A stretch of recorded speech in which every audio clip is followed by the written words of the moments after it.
नमस्कार। आज हम हिंदी व्याकरण के अंदर आपके लिए एक नया टॉपिक लेके आए हैं, समाज। कि समाज किसे कहते हैं। समाज दो या दो से अधिक शब्दों से पदों के मेल को समाज कहते हैं, या शब्दों के मेल को समाज कहते हैं।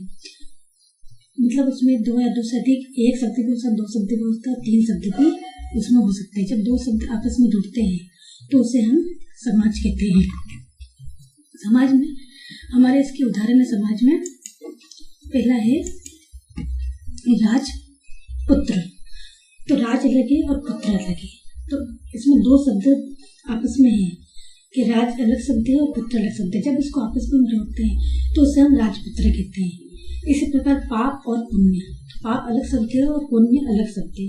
इन्हीं को हम वापस आपस में जोड़ते हैं तो पाप पुण्य कहलाता है, मतलब समाज कहलाता है। और समाज के इसके भेद होते हैं 6। पहला होता है अव्ययभाव समाज। अव्ययभाव समाज में जिसका प्रथम पद अव्यय होता है तो उसे हम अव्ययभाव समाज कहते हैं। इसके उदाहरण में घर घर और धीरे धीरे। उसके बाद आता है तत्पुरुष समाज। तत्पुरुष समाज वह समाज होता है जिसका उत्तर पद प्रधान होता है, वह तत्पुरुष समाज कहते हैं। जैसे माखन चोर, माखन को चुराने वाला।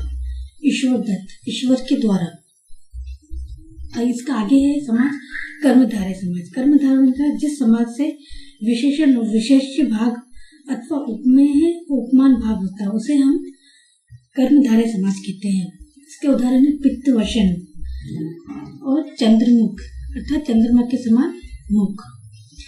इसका तीसरा समाज है, चौथा समाज है द्विगु समाज। द्विगु समाज में जिस समाज का प्रथम पद संख्यावाचक विशेषण हो, प्रथम पद संख्यावाचक विशेषण हो। इसका उदाहरण है त्रिभुवन, पंचवटी और सप्तऋषि। त्रिभुवन में त्रि इसका प्रथम पद संख्यावाचक है। 3 और पंचवटी, पंचवटी में पंच का मतलब है 5 और सप्तऋषि, सप्त मतलब 7। तो इस प्रकार हम देख सकते हैं कि इन तीनों उदाहरणों में, इसके उदाहरण तो और भी, लेकिन हमने आज आपको 3 उदाहरण के द्वारा समझा रही हूँ मैं कि 3 उदाहरण में आपको ये बता रही हो कि जब प्रथम पद संख्यावाचक होता है तो उसमें संख्या प्रथम ही आती है। माने द्विगु में जितने भी शब्द प्रथम पद संख्यावाचक होते हैं तो वो द्विगु में आते हैं। आगे हमारा नेक्स्ट है द्वंद्व समाज। द्वंद्व समाज में जिस समाज में दोनों पद प्रधान होते हैं उसे हम द्वंद्व समाज कहते हैं। जैसे अन्न जल, इसमें समाज के दोनों पद प्रधान है, अन्न भी और जल भी। इसी प्रकार पशु पक्षी, इसमें भी पशु भी प्रधान है और पक्षी भी प्रधान है। इसी प्रकार माता पिता, माता पिता भी दोनों पद समाज के प्रधान है।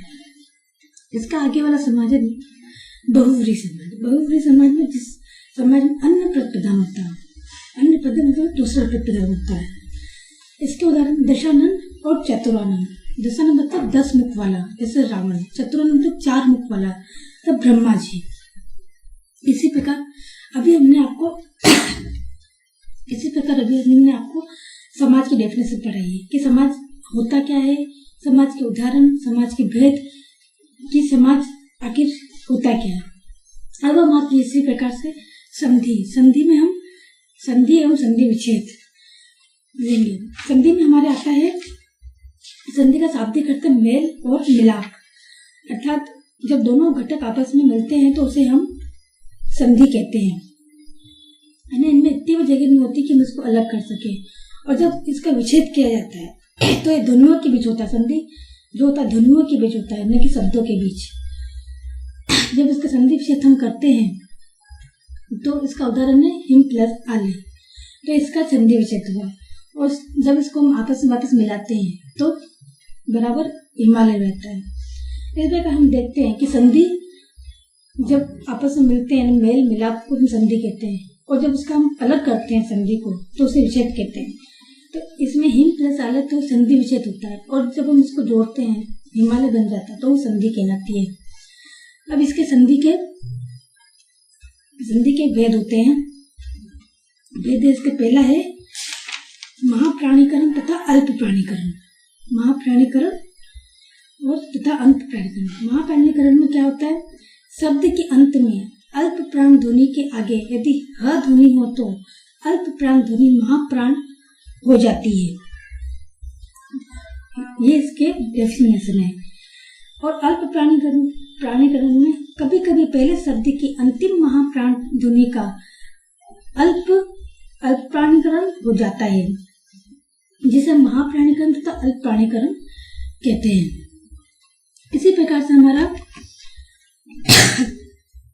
आगे आता है इसका लोप आता है। इसका आगे लोप में हमारे ऐसा होता है कि कभी कभी दो हिंदी शब्दों की संधि में किसी एक ध्वनि का लोप हो जाता है तो उसे हम लोप कहते हैं।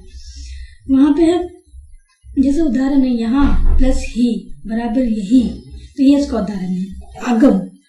आगम उसे क्या, कभी कभी दो स्वरों के बीच में य का आगमन हो जाता है तो उसे हम आगम कहते हैं। जैसे कवि प्लस आ, तो इसमें बराबर जब हम करते हैं इसको वापस जब मिलाते हैं कवि प्लस आ को तो कवियों हो जाता है, तो यह का उच्चारण इसमें आ जाता है, मतलब फिर परिवर्तन होता है।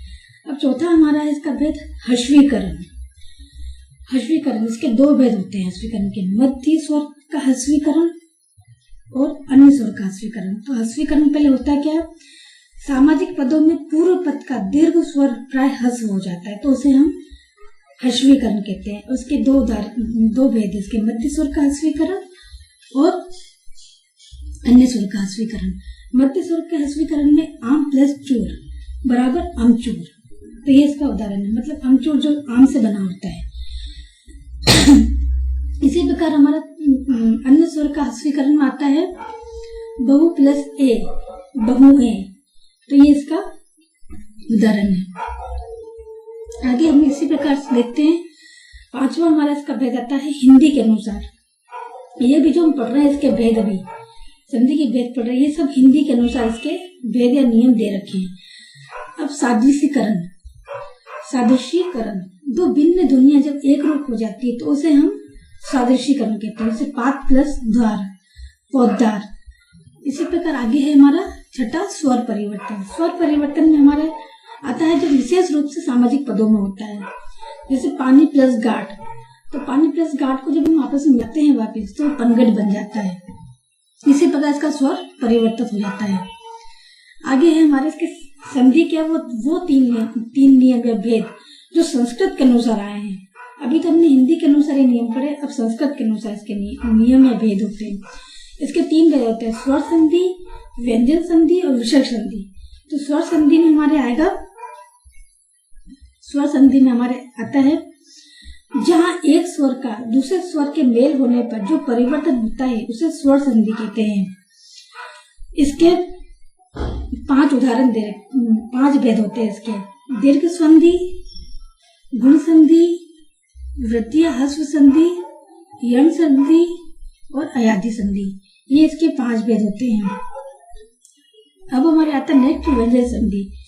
व्यंजन ध्वनि से परे या स्वर या व्यंजन आने पर जो व्यंजन में जो विकार आ जाता है उसे व्यंजन ध्वनि कहते हैं, उसे हम व्यंजन ध्वनि कहते हैं। इसका उदाहरण है दिग प्लस गज दिग्गज, सद प्लस गति सदगति, ये इसके उदाहरण है। आगे आता है विसर्ग संधि। विसर्ग संधि वो संधि है जिसमें विसर्ग के बाद स्वर या व्यंजन आने पर विसर्ग में जो विकार होता है उसे हम विसर्ग संधि कहते हैं। जैसे मन प्लस अनुकूल मनोकूल, तो जब इसको मिलाते हैं तो वो संधि बन जाती है और जब इसको अलग करते हैं तो वो संधि विच्छेद हो जाता है। तो हमने पहले पढ़ा कि 2 शब्दों या 3 शब्दों को आपस में मिलाते हैं तो समाज कहलाता है और वो शब्दों के अनुसार होता है जब सब आपस में जुड़ते हैं। जबकि अभी जो हमने संधि पढ़ा है, संधि जो होती है वो ध्वनियों के बीच में होती है, शब्दों के बीच में नहीं होती। इसलिए ये आपको जानना बहुत आवश्यक है कि संधि और समाज दोनों अलग अलग है। जब संधि हम आपस में मिलाते हैं तो वो ध्वनियों के बीच होती है, शब्दों के बीच में नहीं होती। उनको जब अलग किया जाता है तो वो ध्वनियों से ही अलग होती है। और जब हम शब्दों से आपस में मिलाते हैं, 2 शब्दों को आपस में जोड़ते हैं तो वो समाज कहलाता है। और जब ध्वनियों के द्वारा हम शब्दों को जोड़ते हैं तो वो संधि कहलाती है। तो संधि हमारी, और जब उसको वापस अलग करते हैं शब्दों को तो वो संधि विच्छेद कहलाता है। तो अभी तक हमने आपको समाज और संधि का पूरा बताया है कि समाज में कितने भेद होते हैं, उसके उदाहरण क्या है, और संधि में कितने भेद होते हैं संस्कृत के अनुसार, हिंदी के अनुसार, और उसके कितने भेद होते हैं। आगे इसके बहुत से उदाहरण दोनों में हिंदी व्याकरण में दे रखे हैं। आगे हम आपके लिए इसी तरह नया टॉपिक लाते रहेंगे। और आपको नई नई जानकारी देते रहेंगे। तब तक के लिए